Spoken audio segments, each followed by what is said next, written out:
अस्सलाम वालेकुम जी, मैं मारिया, आप देख रहे हैं मेरा चैनल। आपने सुना होगा कि घर का भेदी ही लंका ढाए।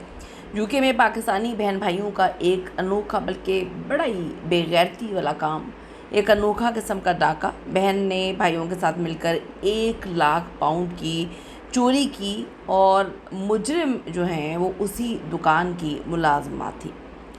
शर्मनाक काम, पाकिस्तान का नाम बदनाम। इनके साथ क्या हुआ, इन्होंने किस तरह से प्लानिंग की, किस तरह से ये खौफनाक किस्म का काम असर अंजाम दिया और इतनी छोटी उम्र में जो है इनको कितनी तगदू अब करनी पड़ेगी। इनका फ्यूचर किस तरह से डार्क हो चुका है, किस तरह से इनकी घटिया तरबियत की वजह से आज इन्होंने जितनी पाकिस्तानी कम्युनिटी है उनका सर शर्म से झुका दिया। इतनी कम उम्र में ये मकारियाँ इन्होंने कहाँ से सीखी, क्या इनका कोई बैकग्राउंड ऐसा है, आज की वीडियो में उसमें बात करते हैं। रिक्वेस्ट है चैनल को सब्सक्राइब करें, आपकी सपोर्ट की ज़रूरत है और आपने वीडियो को आखिर तक ज़रूर देखना है। बरतानिया से एक ऐसा दिल दहला देने वाला और अनोखा वाक़या सामने आया जहाँ मैं बोलूँगी कि घर के ही चिराग ने घर को जलाने का काम किया है।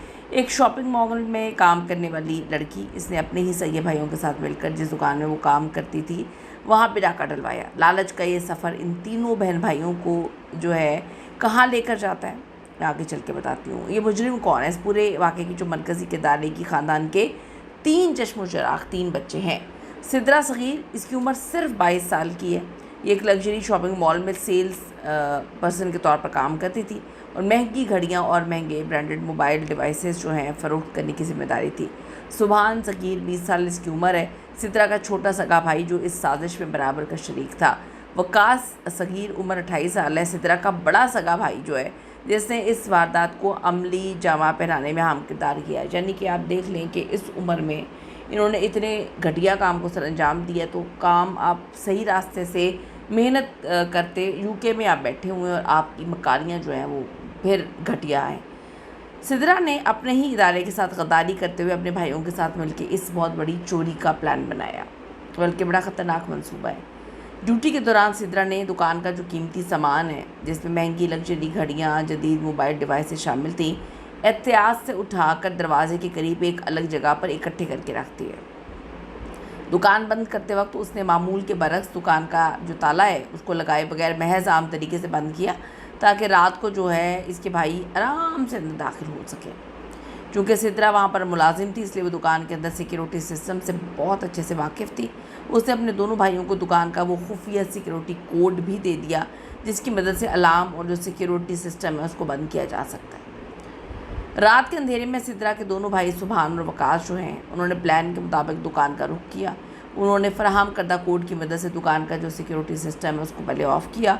तकरीबन 1 लाख बरतानवी पाउंड मालियत की कीमती अशिया और घड़ियाँ समेट कर वो फ़रार हो गए। अगरचे उन्होंने बड़ी वारदात की और बड़ी चालाकी के साथ ये सारी मकारी की, लेकिन जदीद दौर में कानून की गिरफ्त से बचना इतना आसान तो नहीं है ना, वो भी यूके जैसे मुल्क में।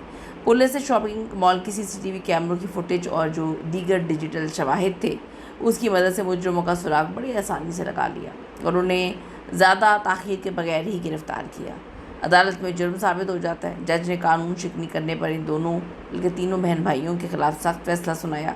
इस पूरे के पूरे घिनौने जो मंसूबे के मास्टरमाइंड और मरकज़ी किरदार सिद्रा है, सिद्रा सग़ीर को अदालत ने सबसे सख्त सज़ा सुनाई क्योंकि उसने धोखा दिया था।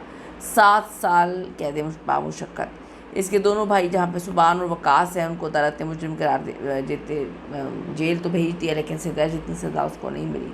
नतीजा ये है कि जी अपनों की बेईमानी, जहाँ पे आप काम कर रहे हैं वहाँ से गद्दारी और अपने बहन भाइयों के साथ जो है गलत तरीके से इन्वॉल्व होना क्राइम में, आप नहीं बच सकते। आप जितना मर्ज़ी ये बात बोलेंगे जी आपने बड़ी मक्कारी के साथ जो है वो ये काम किया, आप नहीं बच सकते। और क्या हुआ, 7 साल आपकी ज़िंदगी मुकम्मल तौर पे ज़िंदगी के 7 साल जो है वो तबाह हो गए। आपने अपनी ज़िंदगी बर्बाद कर ली, आपके भाइयों की ज़िंदगी भी बर्बाद हो गई। एक घर से 3 लोग मुकम्मल तौर पर तबाह बर्बाद हो गए। इस पर आपकी क्या ओपिनियन है, ज़रूर कीमती राय दीजिएगा कि हमारे बच्चे आजकल किस राह पे निकल गए हैं। इसमें कसूर किसका है, इन बच्चों का, माहौल का, या फिर घर के अंदर परवरिश का? कमेंट ज़रूर करेगा। See you in the next video लाने के बाद।